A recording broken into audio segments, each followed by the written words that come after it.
얼마 전에 기독교 어느 단체에서 조사를 했습니다.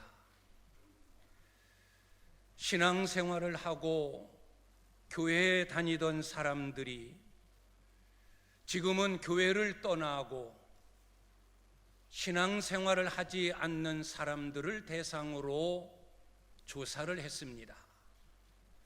왜 교회를 떠나게 되었는가?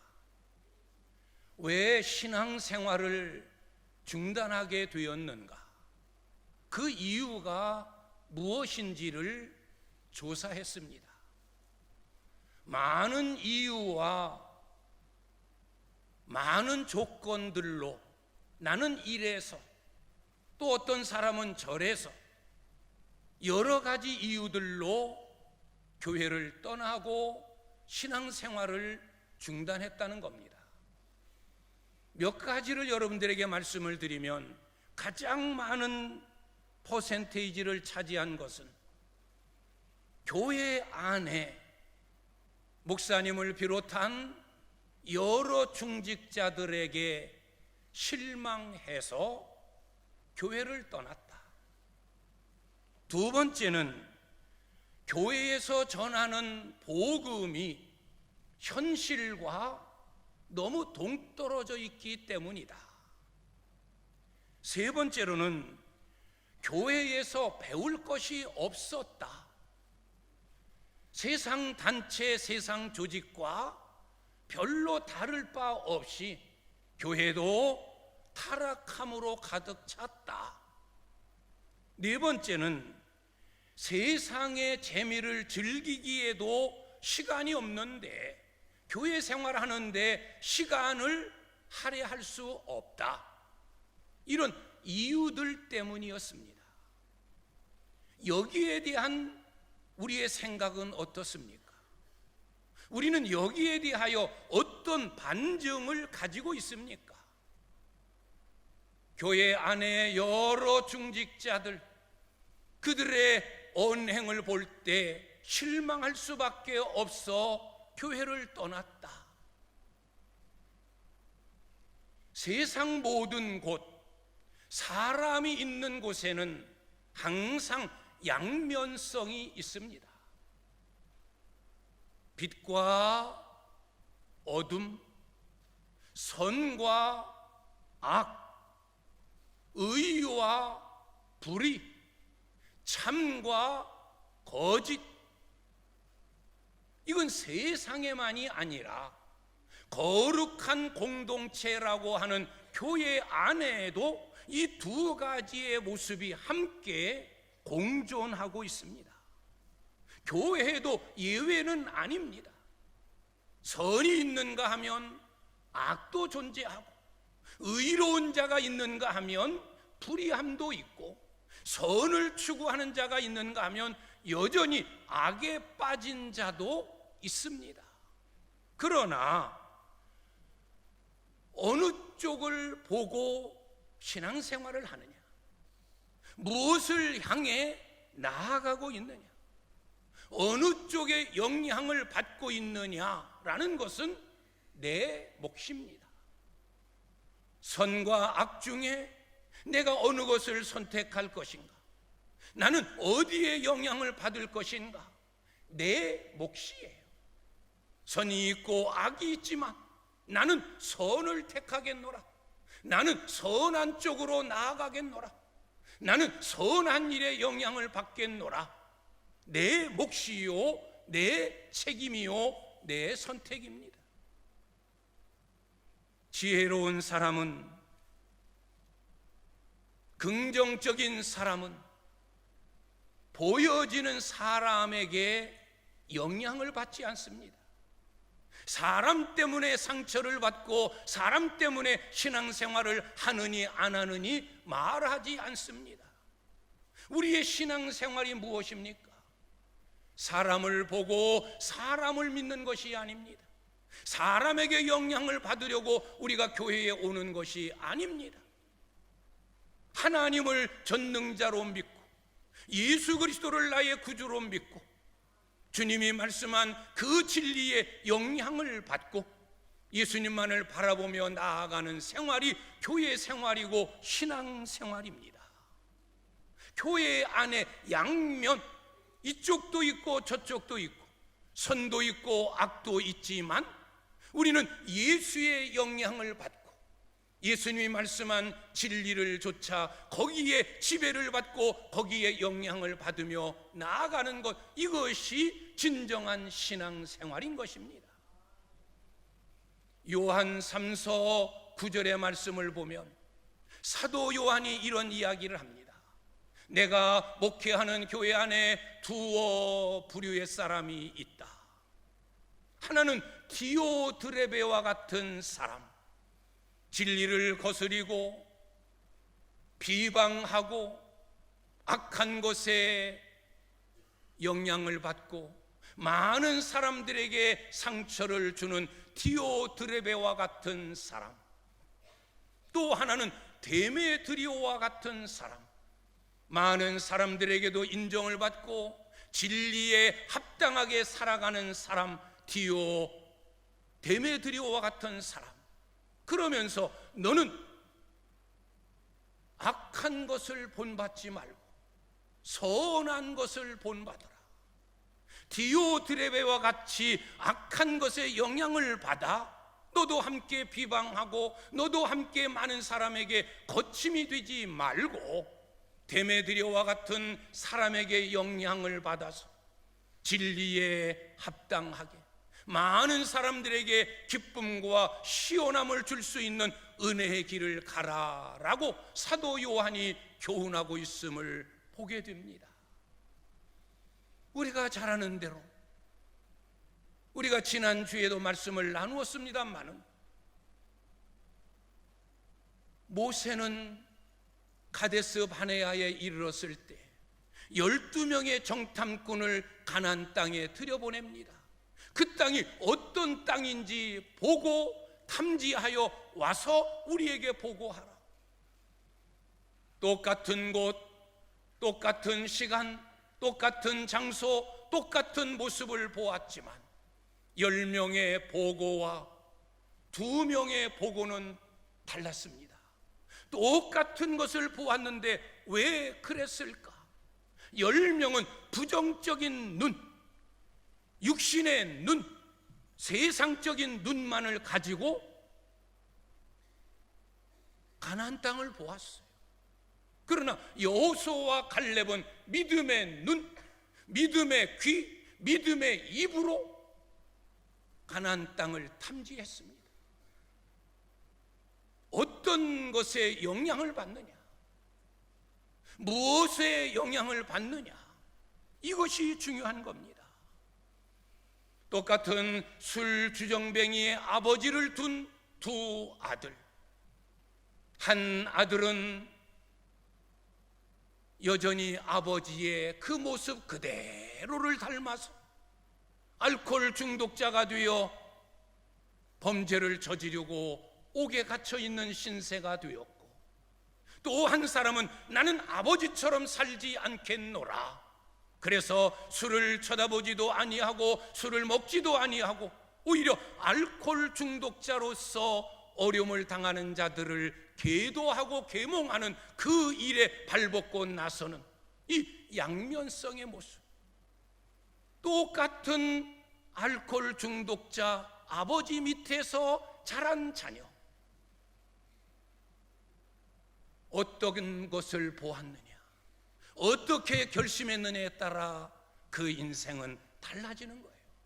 교회 안에도 똑같습니다. 우리는 어떤 영향을 받아야 되느냐?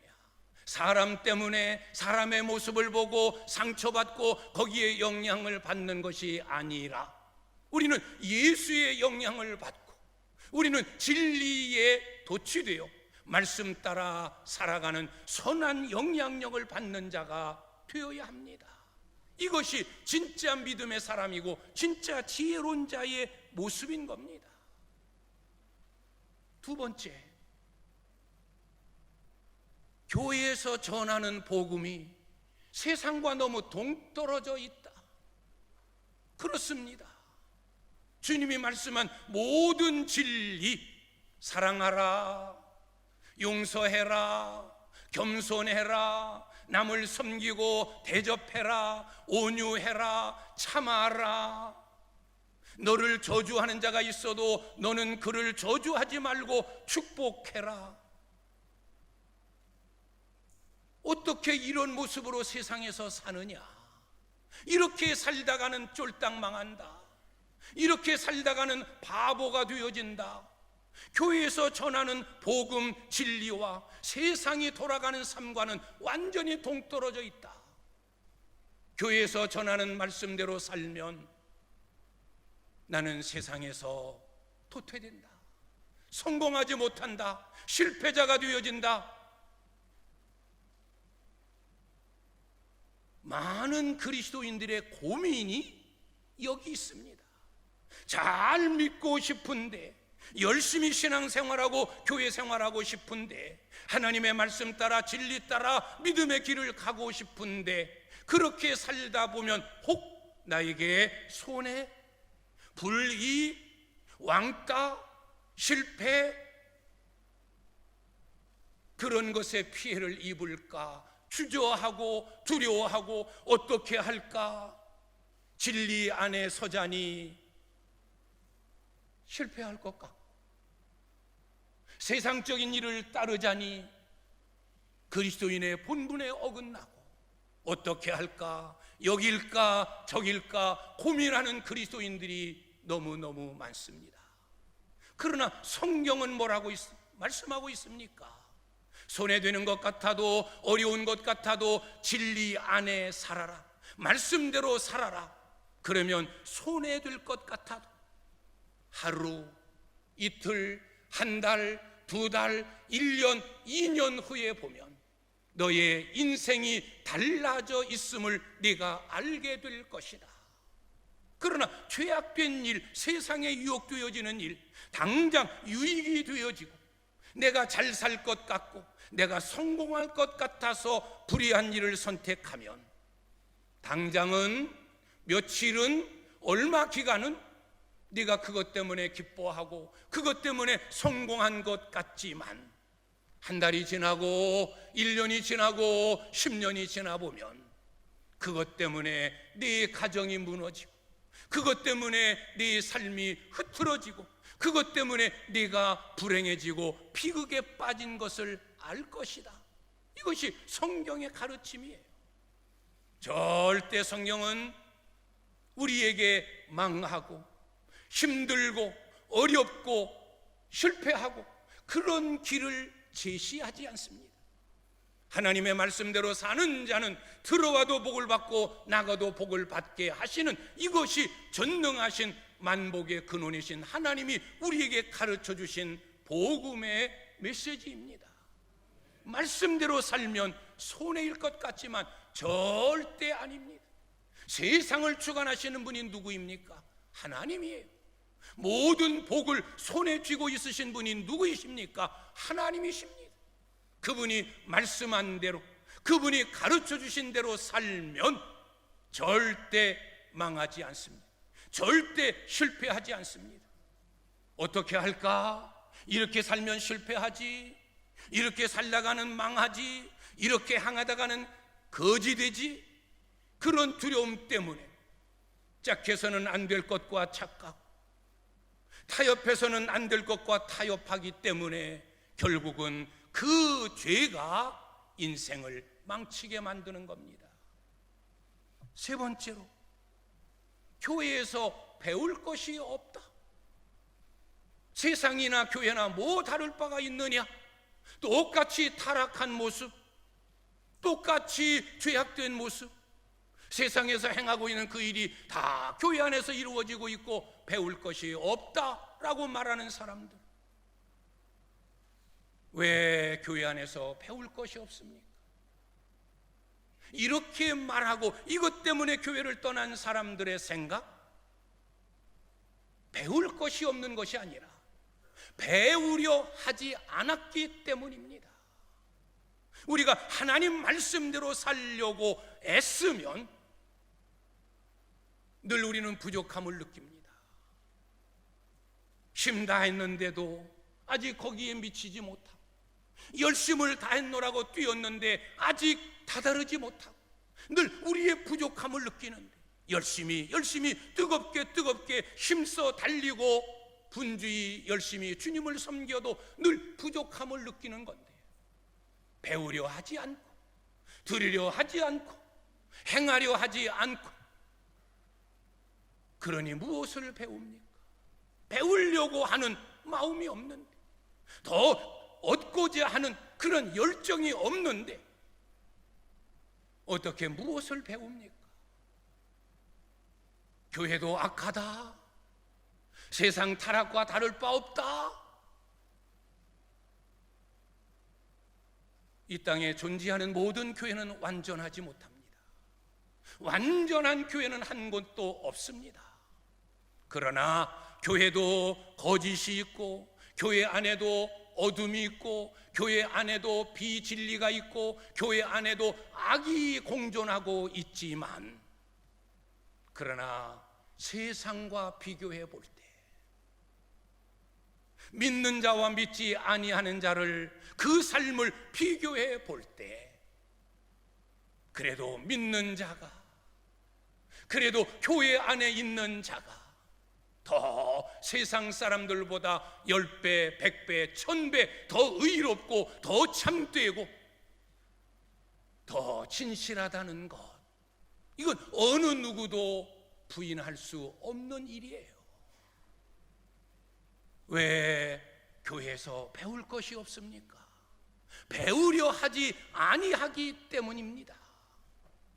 마지막 네 번째로, 세상 재미를 누리는데도 시간이 없는데 교회 가서 예배하고 교회에 뺏기는 시간이 너무너무 많아. 그래서 나는 교회를 떠날 수밖에 없어서 세상 재미가 너무 좋아서. 세상적인 재미가 있는가 하면 영적으로 얻는 영혼의 기쁨, 영혼의 즐거움이 있어요. 예배함을 통해서 얻는 기쁨, 예배를 통해서 누리는 평안, 기도할 때 주님이 찾아오셔서 만져주시고 위로해 주시는 그 기쁨, 주님과 동행할 때 경험하는 행복, 이건 예수를 통해서, 예수님을 통해서, 예수 그리스도를 믿는 믿음 교회 생활을 통해서 경험하지 못한 자는 알지 못하는 행복, 느끼지 못하는 기쁨. 우리가 왜 이 시간 여기 있습니까? 예배의 드림을 통해서 얻는 기쁨이 있기 때문입니다. 영혼에 주시는 즐거움이 있기 때문입니다. 기도를 통하여, 찬송을 통하여, 말씀을 통해서 위로받는 은혜가 있기 때문입니다. 우리가 신앙생활하면서 누리는 기쁨은 세상적인 기쁨과 함께 영혼의 기쁨, 마음의 평안, 정신적인 안정, 영육, 모든 것에 대한 누림이에요. 예수 그리스도를 믿고 교회 생활에 최우선을 두지 않았기 때문에 신앙생활이 따분하고 교회 생활이 재미없고 믿음의 길을 가는 것이 답답한 거예요. 이 네 가지의 교회를 떠나고 신앙생활을 멈춘 이유들, 오늘 제가 여러 가지 반증을 이야기했습니다만은 한마디로 요약하면 믿음의 결여예요. 믿음이 없기 때문이에요. 지식으로만, 머리로만, 겉으로만 예수를 믿는 거지, 진정으로 가슴으로 뜨겁게 예수님을 영접하고 인격적인 예수님과의 만남이 없기 때문이에요.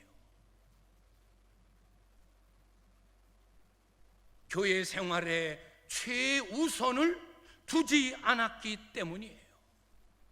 형식적인 믿음 때문이에요. 오늘 저는 예수의 흔적을 지니고 살자, 라는 제목으로 말씀을 준비했습니다. 왜 이런 이유들이 일어나느냐? 오늘 말씀에 비추면 예수의 흔적이 내게 없기 때문이에요. 예수의 흔적을 가지지 않았기 때문에 이런저런 이유들로 인하여 하나님을 버리고 믿음을 떠나고 세상으로 다시 돌아가는 거예요. 예수의 흔적을 지니지 않아서. 오늘 사도 바울이 고백하고 있는 내용이 뭡니까? 나는 내 몸에 예수의 흔적을 지니고 있노라. 나는 내 몸에 예수의 흔적을 지니고 있노라. 당시 바울이 신앙생활을 하고 또 복음을 전하는 그 시대, 많은 유대인들 잘 믿노라, 우리는 하나님의 선택함을 받은 자다라고 하는 자부심을 가진 자들의 그 자랑거리가 무엇이었습니까? 할례였습니다. 육체적인 할례, 그 할례의 흔적으로 나는 하나님의 택한 자다, 하나님의 백성이다, 그걸 자랑으로 자부심으로 여겼어요. 그런데 오늘 바울이 말하는 것이 뭡니까? 너희는 할례를 받았다라고 말하면서도 하나님의 법을 지키지 아니하고 하나님의 법을 떠나 살고 있노라. 가장 중요한 것, 먼저 우선시 되어져야 될 것이 하나님의 법을 따르고 그 법을 지키고 하나님을 섬기는 건데, 너희는 그 생활은 버리고 할례를 받았으니까 우리는 하나님의 선택된 자다라고 하는 엉뚱한 생각을 하고 있다. 나 바울도 옛날 바리새인으로서 육체의 할례를 받은 자이지만 지금 와서 생각하니 할례 그 아무것도 아니다. 그 할례 자랑할 것 아니다. 내가 자랑할 것은 내 몸에 예수의 흔적을 지니고 있는 것, 이것이 나의 자랑이다 라고 지금 바울은 힘주어 이야기하고 있습니다. 예수의 흔적이 무엇입니까? 자국, 어떤 표시를 남기는 거예요. 발자국, 손자국, 자국, 이게 흔적이에요. 영어로는 마크, 예수 마크, 한자어로는 낙인, 헬라어로는 스티그마. 옛날 노예 제도가 있었을 때는 주인이 자기의 소유, 자기의 영역을 표시하기 위하여 낙인을 찍었어요. 불인두를 불에 달구어 짐승의 등에, 이마에 불도장을 찍습니다. 뭐 동그라미 표시든 X자 표시든 세모 표시든 자기의 표시, 이건 내 소유다, 내 거다, 낙인을 찍습니다. 심지어는 노예, 사람이지만 노예다, 내 종이다, 내 소유다, 내 거다. 그래서 등에, 심한 경우에는 이마에, 손목, 손등에 낙인을 찍습니다.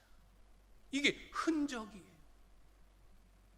바울이 복음을 전하던 그 시대, 아직도 노예 제도가 살아있는 시대예요. 그래서 이 흔적, 불도장, 낙인, 스티그마 이야기를 하는 거예요. 나는 예수의 흔적을 가졌다. 예수에게 낙인이 찍혔다. 예수의 마크가 내게 새겨졌다. 예수의 스티그마, 나는 예수의 것이다. 스티그마 효과라는 말이 있습니다. 스티그마 효과가 뭐냐? 죄수에게는, 한번 감옥 갔다 온 자에게는 저 사람은 죄수라고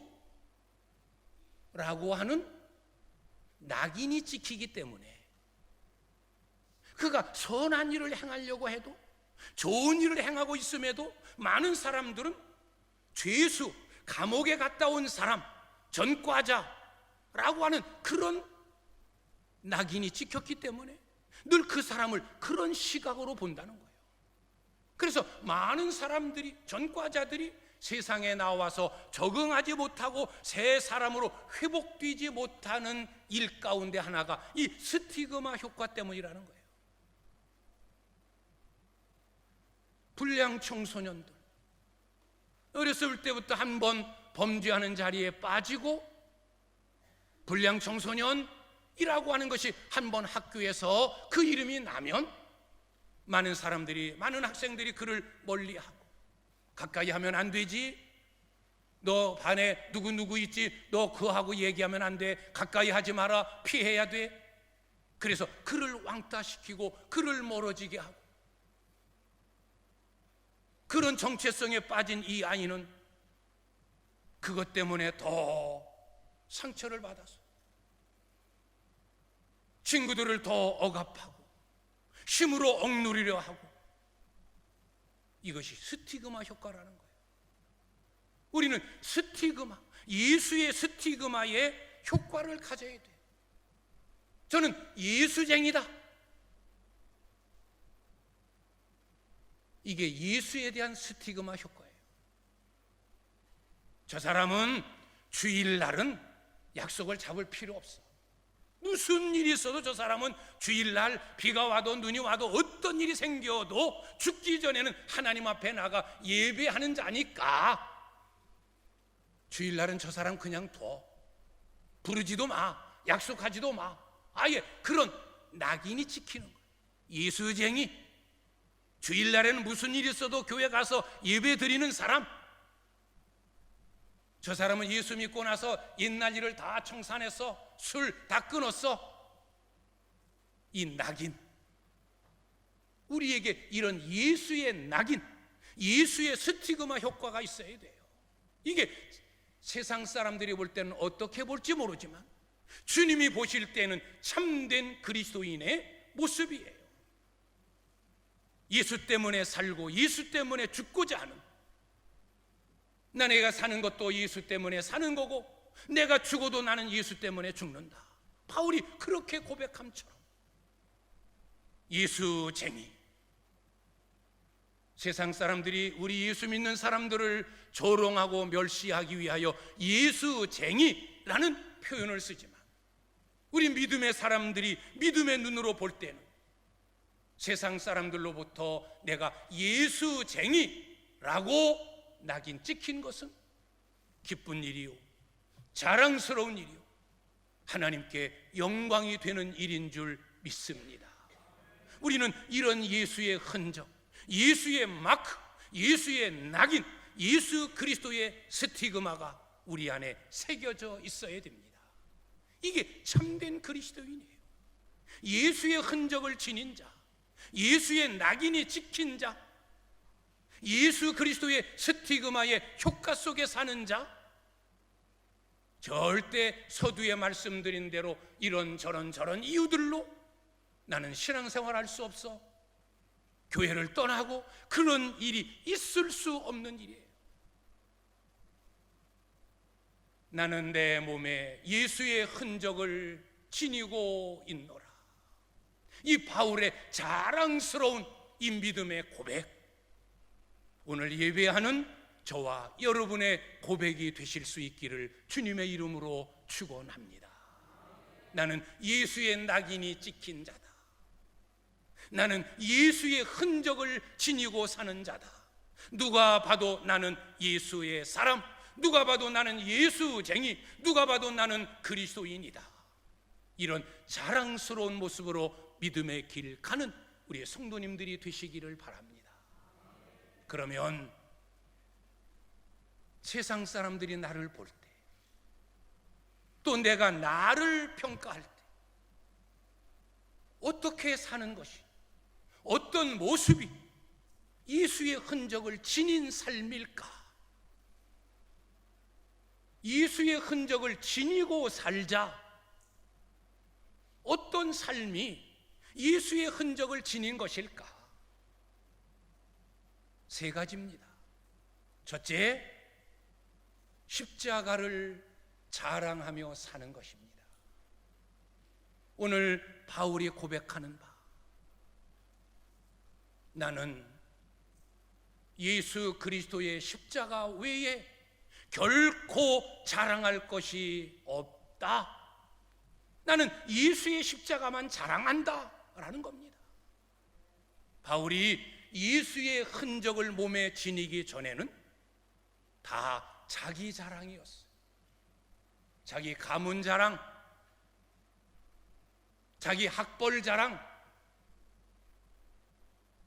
자기 신분 자랑, 자기 지식 자랑, 자기 학벌 자랑, 다 자기 자랑이었어요. 그런데 예수의 흔적을 몸에 지니고 나서는 내가 나를 자랑했던 것 다 배설물이다. 쓸모없는 것들이었다. 냄새나는 것이었다. 나는 예수를 아는 가장 고상한 지식을 나는 지니고 있다. 예수 자랑이었어요.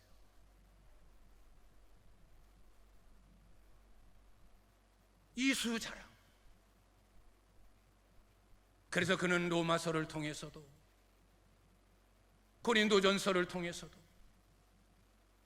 십자가의 도가 멸망하는 자들에게는 미련한 것이요 구원을 얻은 우리에게는 하나님의 능력이라. 십자가의 도. 유대인들이 볼 때 수치스러운 것. 십자가에서 죽었어. 대대로 수치스러운. 헬라 사람들이 볼 때는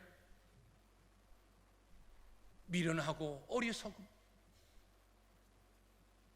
그런데 바울은 십자가의 은혜를 깨달았기 때문에 십자가는 하나님의 능력이다. 십자가는 하나님의 능력이다. 로마서를 통해서 나는 복음을 부끄러워하지 아니하노니 이 복음은 모든 믿는 자에게 구원을 주시는 하나님의 능력이 됨이라 라고 십자가의 복음을 그는 자랑하고 있습니다. 옛날 자기 자랑에서 오직 예수 자랑, 예수 십자가 자랑, 여기에 전 생애를 바쳤던 자가 바울입니다. 무엇이 예수의 흔적을 지닌 삶일까? 나는 무엇을 통해서 나는 내 몸에 예수의 흔적을 가졌다라고 말할 수 있을까? 나는 과연 십자가를 자랑스럽게 여기고 있는가? 나는 복음을 부끄러워하지 않고 있는가? 내가 예수 믿은 것이 얼마나 큰 은혜고 얼마나 큰 축복인가를 알고 있는가? 예수의 흔적을 지닌 자는 자기 자랑보다 십자가 자랑, 내 자랑보다 하나님 자랑, 예수님 자랑, 성령님 자랑, 내 집안 자랑보다 교회 자랑, 복음 자랑, 이것이 예수의 흔적을 지닌 자의 삶인 줄 믿습니다. 여러분들도 예수의 흔적을 지닌 예수쟁이, 하나님의 자녀, 예수의 마크, 예수의 낙인이 찍힌 자입니다. 세상 사람들도 다 오창교회 장로야, 권사야, 안수집사야 다 알고 있습니다. 이미 세상 사람들의 낙인 찍힌 자예요. 저들의 기억 속에 스티그마, 저 사람은 예수 그리스도, 예수쟁이. 그러기에 우리는 그들에게 십자가를 자랑해야 됩니다. 이것이 예수의 흔적을 지닌 자의 삶인 줄 믿습니다. 두 번째로는 새 사람, 새 마음, 변화된 모습으로 사는 겁니다. 오늘 성경 15절 말씀, 할례나 무할례가 아무것도 아니로되 오직 새로 지으심을 받는 것만이 중요하니라. 할례 무할례 아무것도 아니다. 그것 가지고 자랑할 것 없다. 진정으로 네가 자랑할 것은 십자가 자랑이요, 네가 십자가의 은혜를 통해서 새 사람 된 것, 그것이 중요하다. 새 사람이 뭡니까? 변화됨이에요. 달라짐이에요. 바뀌어짐이에요. 옛날 자기 자랑만 하던 자가 예수 자랑으로 바뀌어진 바울처럼 교회를 핍박하고 믿는 그리스도인들을 잡아 죽이는 일에 앞장섰던 사울이 이제는 교회를 세우고 복음을 전하는 사도로 바뀌어지고 달라짐처럼, 새 사람 되어진 것처럼 우리도 달라져야 돼요. 이것이 예수의 흔적을 지닌 삶의 모습이에요. 예수의 흔적을 지니고 예수의 마크, 예수의 낙인이 찍히고 세상 사람들이 우리를 향하여 예수 스티그마의 그런 정체성을 가지고 우리를 보는데 달라짐이 하나도 없다면, 변화됨이 하나도 없다면 우리는 예수의 흔적을 가진 자가 아니에요. 달라져야 될 줄 믿습니다. 마지막 세 번째로는 감사하며 사는 거예요. 내 몸에 예수의 흔적을 지녔다. 그래서 나는 하나님의 자녀가 되었다. 나는 구원받은 자가 되었다. 나는 죽어도 천국 간다. 이런 하나님의 은혜를 기억하고 감사하며 사는 것, 이것이 예수의 흔적을 지닌 자의 삶인 줄 믿습니다. 예수의 흔적을 가지고 늘 십자가 자랑, 하나님, 예수님, 성령님 자랑, 복음 자랑, 교회 자랑, 그리고 새 사람, 새 마음을 가지고 변화되고 달라지고 바뀌어진, 내가 예수 그리스도의 십자가의 은혜로 이렇게 달라졌다, 이렇게 변화되었다, 너희들 나를 보지 않느냐? 변화된 모습, 구원의 주심에 늘 감사하며 하나님 자녀의 영광을 얻은 그 은혜에 감사하고 죽어도 천국과 영생할 수 있음에 확신을 가지고 감사하며 살아가는 여러분들이 되시기를 바랍니다. 그러면서 갈라디아 교회에 너희에게 평강과 긍휼과 하나님의 은혜가 있을지어다 라고 갈라디아 교회를 축복합니다. 평강과 긍휼과 은혜, 예수의 흔적을 지니고 사는 자에게는 우리 하나님께서 평강으로, 긍휼로, 은혜로 채우실 줄 믿습니다. 평강이 뭡니까? 샬롬, 에이레네, 평안, 기쁨, 행복, 쉼, 번영, 여러 의미를 포함한 거예요. 예수의 흔적을 지니고 살면 주께서 샬롬의 은혜, 행복하게 하시고 기뻐하게 하시고 즐거워하게 하시고 잘되게 하시고 참된 안식을 누리게 하십니다. 긍휼, 긍휼이 뭡니까? 하나님께서 불쌍히 여기고 가엾이 여겨서 돌보아 주시는 것, 그게 긍휼이에요. 우리가 하나님께 불쌍히 여김을 받고 가엾이 여김을 받아서 하나님이 나를 돌보아 주신다, 그러면 다 되는 거예요. 아무리 세상이 험하고 세상이 위험하고 세상이 악해도 하나님의 긍휼, 하나님의 돌보심이 내 안에 있으면 무엇이 두렵고 무엇이 걱정됩니까? 예수의 흔적을 지닌 자에게 하나님의 긍휼하심이 그리고 은혜가 있을지어다. 은혜, 카리스, 하나님의 선물, 내게 필요한 것 하나님께서 채워주시고 선물로 주시는 이런 은혜 속에 살아가실 수 있기를 바랍니다. 내 몸에 예수의 흔적을 가졌노라. 이 고백이 여러분의 고백이 되셔서 앞으로 여러분의 남은 생에 예수에게 낙인 찍힌 자로서, 예수쟁이로서, 그리스도인으로서 십자가 자랑, 변화된 사람으로서 늘 감사하며 살아감으로 여러분의 가정과 여러분의 삶 속에 하나님의 평강과 긍휼과 은혜가 충만하실 수 있기를 주님의 이름으로 축원합니다. 기도하겠습니다.